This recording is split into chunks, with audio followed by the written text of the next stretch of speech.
ದಿನಕ್ಕಿಂತ ಹೆಚ್ಚಾಗಿ ಮತದಾರರಿಗೆ ಆಗಲೇ ತೀರ್ಮಾನ ತಗೊಂಡವ್ರೆ. ಈ ತಾಲೂಕಿನಲ್ಲಿ ಯಾವ ಪಕ್ಷದವ್ರನ್ನ ನಾವು ಸೊಸೈಟಿ ಅಧಿಕಾರ ತಂದ್ರೆ ನಮ್ಮ ಕೆಲಸಗಳು ಆಯ್ತವೆ, ಸೊಸೈಟಿ ಕೆಲಸ ಆಗ್ತವೆ ಅಂತ ಮಾತ್ರ ಮತದಾರ ಆಗಲೇ ಅರ್ಥ ಮಾಡ್ಕೊಂಡವ್ರೆ. ಹಾಗಾಗಿ ನಾವು 8ಕ್ಕೆ 8 ಅನ್ನೋ ಬಿ ವರ್ಗದಲ್ಲಿ ಗೆಲ್ತೀವಿ, 4-4 ಕೂಡ ಎ ವರ್ಗದಲ್ಲಿ ಗೆಲ್ತೀವಿ. ಸರ್, ಒಂದು ಆರೋಪ ಮಾಡ್ತಾರೆ ಸರ್ ಅವರು BJP ಮತ್ತು JDS ನಾಯಕರು. ಏನಂತಂದರೆ, ಶಾಸಕರು ಅಧಿಕಾರ ದುರ್ಬಳಕೆ ಮಾಡಿಕೊಂಡು ಅಧಿಕಾರಿಗಳನ್ನು ತಮ್ಮ ಕೈಗೊಮ್ಮೆ ಅಂತ ಮಾಡ್ಕೊಂಡಿದ್ದಾರೆ. ಡೈಟ್ ಎಲ್ಲ ಹೋಗಿ ಮಧ್ಯರಾತ್ರಿ ಹೋಗಿ ಆಫೀಸ್ ಕಚೇರಿ ತೆಗೆದು ಏನೇನೋ ಮಾಡ್ತಿದ್ದಾರೆ ಅಂತ. ನೋಡಿದವ್ರು ಏನು ಮಾಡ್ತಿದ್ರು, ವಿರೋಧ ಪಕ್ಷದವರು, BJP JDS ಅವರು ಶಾಸಕರಿಗೆ ಇಡೀ ರಾಜ್ಯ ಪ್ರವಾಸ ಮಾಡಬೇಕಾಗಿದೆ, ತಾಲೂಕಿನ ಅಭಿವೃದ್ಧಿ ಮಾಡಬೇಕಾಗಿದೆ. ರಾಜ್ಯದ ಬಗ್ಗೆ ಅವಶ್ಯಕತೆ ಶಾಸಕರಿಗೇನು ಇಲ್ಲ, ಕಾಂಗ್ರೆಸ್ ಪಕ್ಷದವ್ರಿಗೇನಿಲ್ಲ.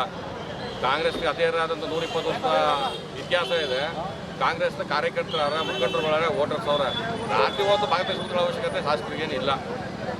ಸರ್, NDA ಬೆಂಬಲಿತ ಯಾರು ಡೆಲಿಗೇಟ್ಗಳಿದ್ದಾರೆ ಅವ್ರನ್ನ ಬಲವಂತವಾಗಿ ಹಣದ ಅಂಶ ಒಡ್ಡಿ ರಾತ್ರಿ ರೆಸಾರ್ಟ್ ಕರೆಸ್ಕೊಂಡು ಹಣದ ಅಂಶ ಒಡ್ಡಿ ಬಲವಂತವಾಗಿ ರಾಜೀನಾಮೆ ಕೊಡಿಸ್ತಿದ್ದಾರೆ. ಕೆಲವೊಂದು ಸಂಘಟನೆ ಅಂದರೆ ಏನಿದೆ, ಸಹಕಾರಿ ಬ್ಯಾಂಕನ್ನು ಒಂದು ಸೂಪರ್ ಸೀಡ್ ಮಾಡಲು ಪ್ರಯತ್ನ ಮಾಡ್ತಿದ್ದಾರೆ. ಪಾಪ ಅವ್ರಿಗೆ ಅರಿವಿನ ಕೊರತೆ, BJP ಅಧ್ಯಕ್ಷ JDS ಅಧ್ಯಕ್ಷರಿಗೂ ಅರಿವಿನ ಕೊರತೆ. ಕ್ಯಾಟ್ನಳ್ಳಿ ಗೋವಿಂದರಾಜು ಡೆಲಿಗೇಟ್ಸ್ ಯಾವ ಪಕ್ಷದವರು, ಕಾಂಗ್ರೆಸ್ನವರು. ಎತ್ಕೋಗಿರೋದು ಯಾರು, JDSನವರು. ದೇವರಾಜು ಅಂಕನಾಥ್ಪುರ ಕಾಂಗ್ರೆಸ್ನ ಲ್ಯಾಂಪ್ ಸೊಸೈಟಿ ಡೆಲಿಗೇಟ್ಸು ಕರ್ಕೊಂಡೋಗಿರೋದು ಯಾರು, JDS BJP ಅವರು. ಸೊ ನಿಮ್ಮ ನೈತಿಕತೆ ಇದ್ದರೆ ಬನ್ನಿರಿ, ಮುಕ್ತ. ನಾನು ಯಾವಾಗ ಹೇಳ್ತಾ ಚರ್ಚೆ ಬರ್ರಿ. ಕಾಂಗ್ರೆಸ್ಗೆ ಡೆಲಿಗೇಟ್ಸ್ ಎತ್ಕೊಂಡು ಹೋಗ್ಬಿಟ್ರು, ನೀವು ಕಾಂಗ್ರೆಸ್ ಎತ್ಕೊಂಡು ಹೋಗ್ಬಿಟ್ರು. ಕಾಂಗ್ರೆಸ್ ಎತ್ಕೊಡ್ತಿರಲ್ಲ, ಜನ ನೋಡ್ತಾರೆ ಅನ್ನೋಂಥ ಒಂದು ಸ್ವಲ್ಪ ಸಾಮಾನ್ಯ ತಿಳುವಳಿಕೆ ಏನಾದರೂ ಬೇಡವ ನಿಮಗೆ? ಕರ್ಕೊಂಡೋಗಿರೋದು ಕ್ಯಾತ್ನಳ್ಳಿ ಗೋವಿಂದರ ಕರ್ಕೊಂಡೋಗಿರೋದು ಕಾಂಗ್ರೆಸ್ ಕ್ಯಾಂಡಿಡೇಟ್ನ, ನಮ್ಮ ಅಂಕನಾಥ್ಪುರದ ದೇವರಾಜ್ ಕರ್ಕೊಂಡೋಗಿರೋದು ಕಾಂಗ್ರೆಸ್ ಕ್ಯಾಂಡಿಡೇಟ್ನ. ನಿಮ್ಮ ನೈತಿಕತೆ ಇದೆಯಾ? ಇಷ್ಟೆಲ್ಲ ಬೇಡಪ್ಪ. ಆ ಬಸಪುರದ ಮಹಿಳೆನ ಕಾಂಗ್ರೆಸ್ನ ಡೆಲಿಗೇಟ್ಸು ನಾವೇ ಕುಂತು ಸೊಸೈಟಿಯಿಂದ ಡೆಲಿಗೇಟ್ಸ್ ಮಾಡಿರ್ತಕ್ಕಂಥವ್ರು ತಗೊಂಡು ಎತ್ಕೊಂಡು ಔಸ್ ನಡೀದ್ರಿ. ಅವ್ರ ಮಕ್ಳು ಕರ್ಕೊಂಬಂದ್ರು, ನಮ್ಮ ಕಾಂಗ್ರೆಸ್ನವ್ರು ಕರ್ಕೊಂಬಂದ್ರು. ಯಾರಿಗೆ ಔಸ್ ನಡೀರೋದು 3 ಕ್ಯಾಂಡಿಡೇಟ್ನ? ನಿಮಗೇನಾದ್ರು ನೈತಿಕತೆ, ಜವಾಬ್ದಾರಿ, ಸಂಘಟನೆ ಇದ್ದರೆ ನೀವು ಪಕ್ಷ ಸಂಘಟನೆ ಹೆಸರು ಮಾಡಿ. ಕಾಂಗ್ರೆಸ್ನ ಬಗ್ಗೆ ಮಾತ್ರ ನಿಮ್ಗೆ ಎಲ್ಲ ನೈತಿಕತೆ ಇರೋದು, ನಮ್ಮ ಶಾಸಕರ ಬಗ್ಗೆ ಮಾತ್ರ ನಿಮ್ಗೆ ಯಾವ ಯೋಗ್ಯತೆ ಇರೋದು? ಶಾಸಕರು ತಮ್ಮ ಜವಾಬ್ದಾರಿ ಮರೆತುಬಿಟ್ಟು ಪ್ರತಿಯೊಂದು ಕ್ಷೇತ್ರದಲ್ಲೂ ಹಸ್ತಕ್ಷೇಪ ಮಾಡ್ತಿದ್ದಾರೆ, ಅಧಿಕಾರ ದುರುಪಯೋಗ ಮಾಡ್ಕೊತಿದ್ದಾರೆ. ರೈತರಿರುವ ಈ ಒಂದು ಇದರಲ್ಲಿ ಚುನಾವಣೆಯಲ್ಲಿ ಇವ್ರಿಗೆ ಬೇಕಿತ್ತಾ ಇದು ಅನ್ನೋದು ಪ್ರಶ್ನೆ ಮಾಡ್ತಾರೆ. ಇವತ್ತು ಈ ರಾಜ್ಯದಲ್ಲಿ ನಮ್ಮ HD ರೇವಣ್ಣವರು ಸಹಕಾರ ಮಹಾಮಂಡಲದ 20 ವರ್ಷದ ಅಧ್ಯಕ್ಷರು. ಬೇಕಾಗಿತ್ತು ಅವ್ರಿಗೆ? ಬೇಕಾಗಿ ಸರ್. ನಮ್ಮ GD ದೇವೇಗೌಡರು ಸಹಕಾರ ಮಹಾಮಂಡಲದ ಅಧ್ಯಕ್ಷರು. ಬೇಕಾಗಿತ್ತು ಹಂಗಾರ? ನಮ್ಮ GD ಹರೀಶ್ ಗೌಡರು ಸಹಕಾರ ಮಹಾಮಂಡಲ ಶಾಸಕರು ಬೇಕಾಗಿತ್ತ? ಶಾಸಕರಿರ್ತಲ್ಲ.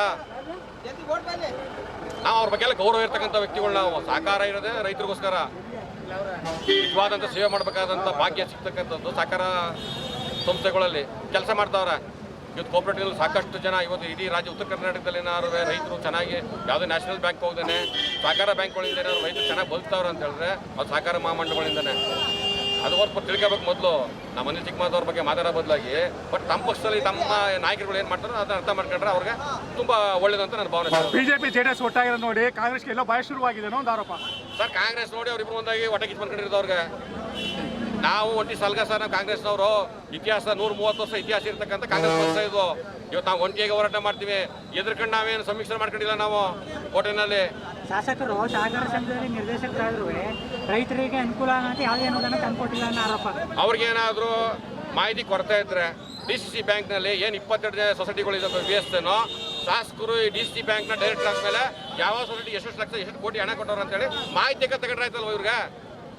ಸುಮ್ಮನೆ ಏನೋ ಗೊತ್ತಿಲ್ಲ, ಗಾಳಿಲಿ ಗುಂಡೊಡೆಯೋದು. ಈಗ ಅದೇ ಅಭ್ಯಾಸ ಆಗ್ಬಿಟ್ಟದ ಈ BJP JDS ಅವ್ರಿಗೆ. ಏನಾಗದಂದ್ರ ಗಾಳಿಲಿ ಗುಂಡೊಡೆಯೋದು. ತಾಲೂಕಿನಿಂದ ತಾಲೂಕಿಗೆ ಬಂದು ಶಾಸಕರು ಕೊಳ್ಳೆ ಹೊಡಿತಿದ್ದಾರೆ, ಹಣ ದಂಧೆಯಲ್ಲಿ ನಿರತರಾಗಿದ್ದಾರೆ. ಮತ್ತೆ ನೀವು ವಿರೋಧ ಪಕ್ಷ ಮತ್ತೆ ಕತ್ತೆ ಬಯಸ್ತಿದಾರ್ಯಾ? ಶಾಸಕರು ದಂಧೆ ಮಾಡುವಾಗ ವಿರೋಧ ಪಕ್ಷರು ಕತ್ತೆ ಬಯಸ್ತಿದ್ದಾರೆ ಅಂತ ಕೇಳ್ತೀನಿ ನಿಮ್ಗೆ. ತಗೊಂಬನ್ರಿ. 8 ವರ್ಷ ಆಯ್ತು ಅನಿಲ್ ಚಿಕ್ಕಮಾದವ್ರು ಶಾಸಕರಾಗಿ. ನಿಮ್ಮ ಯೋಗ್ಯತೆಗೆ ಅದು ಯಾರು ಒಂದು ತಪ್ಪು ಕಂಡಿಡಿಯಕ್ಕಾಗಿಲ್ಲ ನಿಮ್ಮ ಕೈಲಿ. ದಂಧೆ ಮಾಡೋದು ಹೇಳ್ಬೋದಲ್ವಾ ವಿರೋಧ ಪಕ್ಷಗಳು? ಮಾಡಿ ಯಾವ ತೋರಿಸಿ ಶಾಸಕರ ದಂಧೆ ಮಾಡಿರೋದನ್ನ. ಸೂಕ್ತ ಸಮಯ ಬಂದಾಗ ನಾವು ತೋರಿಸ್ತೀವಿ. ನಾವು ನೆಕ್ಸ್ಟ್ 2028 ನಾವು ಉತ್ತರ ಕೊಡ್ತೀವಿ. 2028 ಆಗಲಿ 2 ಸಲ ಉತ್ತರ ಕೊಟ್ಟಿವಿ ತಾಲೂಕಿನಲ್ಲಿ ಅನಿಲ್ ಚಿಕ್ಕಮಾದವ್ರ ಪರವಾಗಿ. ಮುಂದಕ್ಕೂ ಉತ್ತರ ಕೊಡ್ತೀವಿ. ನೀವು 28 ಏನು ಕೊಟ್ಟರೆ ನಾವು ಡಬಲ್ ಉತ್ತರ ಕೊಡ್ತೀವಿ. ಸೊ ಹಂಗಲ್ಲ ವಿರೋಧ ಪಕ್ಷಗಳು ಆಗ್ತಕ್ಕಂಥವು. ಶಾಸಕರು ಏನಾದ್ರು ತಪ್ಪಾಗಿ ನಡ್ಕೊಂಡಾಗ ಅವ್ರಿಗೆ ತಿಳಿ ಹೇಳ್ತಕ್ಕಂಥದ್ದು, ಸಲಹೆ ಕೊಡ್ತಕ್ಕಂಥದ್ದು, ತಾಲೂಕು ಅಭಿವೃದ್ಧಿ ಬಗ್ಗೆ ಚರ್ಚೆ ಮಾಡ್ತಕ್ಕಂಥದ್ದು. ಶಾಸಕರಿಗೆ ರೋಡ್ ಕೆಟ್ಟೋಗಿದೆ, ಈ ಕೆಲಸ ಆಗ್ತಾ ಇಲ್ಲ, ದಯವಿಟ್ಟು ನೀವು ಶಾಸಕರಿಗೆ ಹೇಳಿ ಅಂತ ವಿರೋಧ ಪಕ್ಷದವರು ಅಡ್ವೈಸ್ ಮಾಡಿದ್ರೆ ಕೆಲಸ ಮಾಡ್ತಾರೆ. ಮತ್ತೆ ಟೀಕೆ ಮಾಡ್ಕೊಂಡು ಇರೋದೇ ಕೆಲಸವೇ ನಿಮ್ಗೆ. ನಿಮ್ಗೆ ಇನ್ನು 28 ಕಳೆದ್ರು ನೀವು ಟೀಕೆ ಮಾಡ್ಕೊಂಡು ಕೂತಿರ್ಬೇಕು ಇಲ್ಲಿ ಕೋಟೆ ತಾಲೂಕಿನಲ್ಲಿ. ಶಾಸಕರು ಎಚ್ ಡಿ ಕೋಟೆ ಕ್ಷೇತ್ರ ಶಾಸಕರ ಇಲ್ಲ ಮೈಸೂರು ಕ್ಷೇತ್ರ ಶಾಸಕರ ಅಂತ ಕ್ವಶನ್ ಮಾಡ್ತಿದ್ದಾರೆ. ಇದೇನಕ್ಕೆ ಅಂತ ನಿಮ್ಗೆ ಗೊತ್ತಿರಬೇಕು.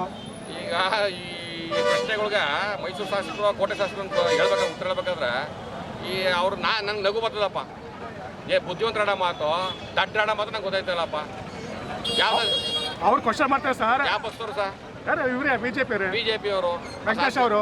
ವೆಂಕಟೇಶ್ ಅವರು ಮತ್ತು ತಮ್ಮ ಹಿಂದಿನ ನೆನ್ಕೊಳ್ಳಿ ಸರ್, ಹಿಂದಿನ ನೆನ್ಕೊಳ್ಳಿ. ವೆಂಕಟೇಶ್ ಅವರು ವೆಂಕಟೇಶ್ ಅವರು ಶಾಸಕರ ಬಗ್ಗೆ ಏಕೋ ಮಾಡ್ತಾರಲ್ಲ.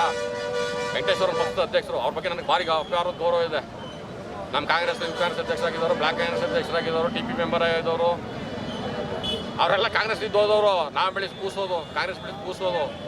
ಅವರು ಕಾಂಗ್ರೆಸ್ ಬಗ್ಗೆ ಮಾತಾಡಕ್ಕೆ ಅವ್ರಿಗೆಲ್ಲ ನೈತಿಕತೆ ಸರ್. ವೆಂಕಟೇಶ್ ಅವ್ರಿಗೆ ಏಕವಚನ ಮಾತಾಡ್ಬೇಡಿ ಅಂತ ವೆಂಕಟೇಶ್ ಅವ್ರಿಗೆ ಹೇಳ್ತೀನಿ. ವೆಂಕಟೇಶ್ ಅವರು ಅಂತೀನಿ, ಎಲ್ಲರೂ ಪದ ಉಪಯೋಗಿಸೋದು ಗೌರವ ಮಾಡ್ತೀನಿ. ಯಾಕಂದ್ರೆ ವೆಂಕಟೇಶ್ ಅವ್ರ ಪಕ್ಷದ ರಾಷ್ಟ್ರೀಯ ಪಕ್ಷದ ಅಧ್ಯಕ್ಷರು ಅವರ ಶಾಸಕರು ಜವಾಬ್ದಾರಿ ಇರ್ತಕ್ಕಂಥವ್ರು. ಅವ್ರಿಗೆ ಅದು ಸ್ಥಾನಮಾನ ಸಂವಿಧಾನವಾದ ಬದ್ಧವಾದಂಥ ಒಂದು ಅಧಿಕಾರ ಇರ್ತಕ್ಕಂಥದ್ದು. ಏಕವಚನ ಮಾಡೋ ಬದಲು ಬಿಡ್ರಿ. ನೀವು ಬಿ ಜೆ ಪಿ ಅವರು ಈ ತಾಲೂಕಿನಲ್ಲಿ ನೀವು 100 ವರ್ಷ ಆದ್ರೂ ನೀವು ಒಂದು ಎಮ್ ಎಲ್ ಎ ಮಾಡ್ಕೊಳಕ್ಕಾಗಲ್ಲ. ನೀವು ಗ್ಯಾಪ್ ಇಟ್ಕೊಳ್ರಿ. ನೀವು ವೆಂಕಟೇಶ್ ಅವರೇ ಈ 100 ವರ್ಷ ಆದ್ರೂ ಈ ಯಗಡದಂಕೋಟೆ ತಾಲೂಕಿನಲ್ಲಿ ನೀವು ಶಾಸನ ಮಾಡ್ಕೊಳಕ್ಕಾಗಲ್ಲ. ಬರ್ರಿ, ಚಾಲೆಂಜ್ ಮಾಡ್ತೀರಾ? ಬನ್ನಿರಿ, ನೇರ ಚಾಲೆಂಜ್. ಬಿಜೆಪಿ ಕಾಂಗ್ರೆಸ್ ಪರವಾಗಿ ನಾನು ನರಸಿಂಹಮೂರ್ತಿ ಒಬ್ಬನೇ ಬರ್ತೀನಿ. ನೀವು ಬಿಜೆಪಿ ಎಲ್ಲ ಕರ್ಕೊಂಡ್ ಬನ್ನಿ. ಯಾವ ಥರ ಚಾಲೆಂಜ್ ಮಾಡ್ತೀರಾ ಮಾಡ್ರಿ. ಅವರೊಂದು ಸವಾಲು ಹಾಕಿದ್ದಾರೆ ಸರ್. ಹೇಳಿ ಸರ್. ಮುಂಬರುವ ವಿಧಾನಸಭಾ ಚುನಾವಣೆ ಬಿಜೆಪಿನ ಕಾಂಗ್ರೆಸ್ನ ಕಿತ್ತು ಎಸಿತೀವಿ ಎಚ್ ಡಿ ಕೋಟೆ ಕ್ಷೇತ್ರದಿಂದ ಅಂತ. ಕಾಂಗ್ರೆಸ್ ಕಿತ್ತೆಸಕ್ಕೆ ಹೋದವರೆಲ್ಲ ಪಾಪ ಬಿದ್ದವ್ರೆ. ಹಿಡ್ಕೊಳಕ್ ಹೋದ್ರೆ ಬಿದ್ದೋಗ್ಬಿಟ್ಟವ್ರೆ. ಅದೇನು ಭಾರತ ನಿಮ್ಗೆ ಇಡುವುದು ಕಾಂಗ್ರೆಸ್ಸು. ಪಾಪ ದಿನಗೊಂದು ಪಕ್ಷ ಬದಲಾಯಿಸ ಪುಣ್ಯಾತ್ಮರೆ ಕಾಂಗ್ರೆಸ್ ಇದ್ರಿ, JDS ಹೋದ್ರಿ, ಈಗ ಬಿಜೆಪಿಗೆ ಹೋಗಿದ್ದಾರೆ. ಮುಂದಕ್ಕೆ ನಮ್ಮ ಜೊತೆಗೆ ಬಂದರೂ ಬರ್ಬೋದು ನೀವು. ಶಾಸಕ ಜನಪರ ಕಾರ್ಯಗಳಿಂದ ಜನರ ಮನಸ್ಸು ಗೆದ್ದವರು ಅಧಿಕಾರಕ್ಕೆ ಬಂದಿಲ್ಲ, ಶಾಸಕರಾಗಿಲ್ಲ. ಬಟ್ ಅಪ್ಪನ ಒಂದು ಕನಿಕರದಿಂದ, ಅಂದರೆ ಸಾವಿನ ಒಂದು ಕನಿಕರದಿಂದ ಬಂದಿರೋದು 2 ಬಾರಿ ಅಂತ ಅಧಿಕಾರಕ್ಕೆ ಹೇಳ್ತಿರ್ತಾರೆ. ಅವ್ರಿಗೆ ಬುದ್ಧಿ ಭ್ರಮಣೆ ಆಗಿದೆ. ಏನಾಗಿದೆ, ಅವರು ವಿರೋಧ ಪಕ್ಷದವ್ರು ಬಿಜೆಪಿ JDS ಕ್ಯಾಂಡಿಡೇಟ್ ಹಾಕಿ ಇಲ್ಲಿ ಕ್ಯಾಂಡಿಡೇಟ್ ಇಲ್ಲ ಯಾರ್ತವೆ. ಯಾರೋ ಒಬ್ಬರು ತಗೊಂಬಂದು ನಮ್ಮ ಆ ವಾರ್ಡ್ ನಡೆಸ್ತಾರಲ್ಲ, ಅಲ್ಲಿ ಆವದ ಆರಿಸ್ತೀವಿ ಅಂತಾರಲ್ಲ. ಪಾಪ ಅವ್ರಿಗೆ ಕ್ಯಾಂಡಿಡೇಟ್ಗಳೇ ಇಲ್ಲ. ಕಾಂಗ್ರೆಸ್ಸಲ್ಲಿ ಅನಿಲ್ ಚಿಕ್ಕಮಾದು ಬೃಹತ್ತಾದಂಥ ಹಾಲ್ನವರನ್ನು ಬೆಳ್ಕೊಂಡ್ರೆ ನೆರಳು ಕೊಟ್ಕೊಂಡು ಈ ತಾಲೂಕಿನಲ್ಲಿ ಯಾರೇ ಬಾಡುವ ಬರಲಿ, ಬಲ್ಲಿಂದ ಬರಲಿ, ಜಾತಿ ಅತೀತವಾಗಿ ಒಂದು ಬೃಹತ್ತಾದ ಹಾಲ್ದು ಮರವಾಗಿ ನೆರಳಾಗವ್ರೆ ಈ ತಾಲೂಕಿಗೆ. ಇವ್ರಿಗೆ ಏನಾಗದ ವಿರೋಧ ಪಕ್ಷದವ್ರಿಗೆ ಕ್ಯಾಂಡಿಡೇಟ್ ಇಲ್ಲ. ಇನ್ನಾರ ಮಾಡಿ ನಾವು ಟೀಕೆ ಮಾಡಿ ನಮ್ಗೆ ಕರ್ಕೊಂಡ್ಬಿಡೋದು ನಮ್ಮ ಪಕ್ಷಕ್ಕೆ ಅಂತೇಳಿ ಪಾಪ ತುಂಬ ವ್ಯಥೆಲ್ಲ ಅವ್ರೆ. ನಾನು ಈಗಲೂ ಹೇಳ್ತೀನಿ, ಮಾತಾಡಿದಂಥ ಎಲ್ಲ ನಮ್ಮ BJP JDS ನಾಯಕರಿಗೆ ನಿಮ್ಗೆ ಆಹ್ವಾನ ಕೊಡ್ತಾಯಿದ್ದೀನಿ, ತುಂಬ ಸ್ವಾಗತ ಕೊಡ್ತಾಯಿದ್ದೀನಿ. ದಯವಿಟ್ಟು ನಮ್ಮ ಪಕ್ಷಕ್ಕೆ ಬನ್ನಿ. ನೀವು ಒಳ್ಳೆ ಬುದ್ಧಿವಂತರಿದ್ದೀರಿ ಮಾತಾಡೋದ್ರಲ್ಲಿ. ದಯವಿಟ್ಟು ನಮ್ಮ ಪಕ್ಷಕ್ಕೆ ಬನ್ನಿ ಕರೀತೇನೆ ಸರ್ ನಾನು.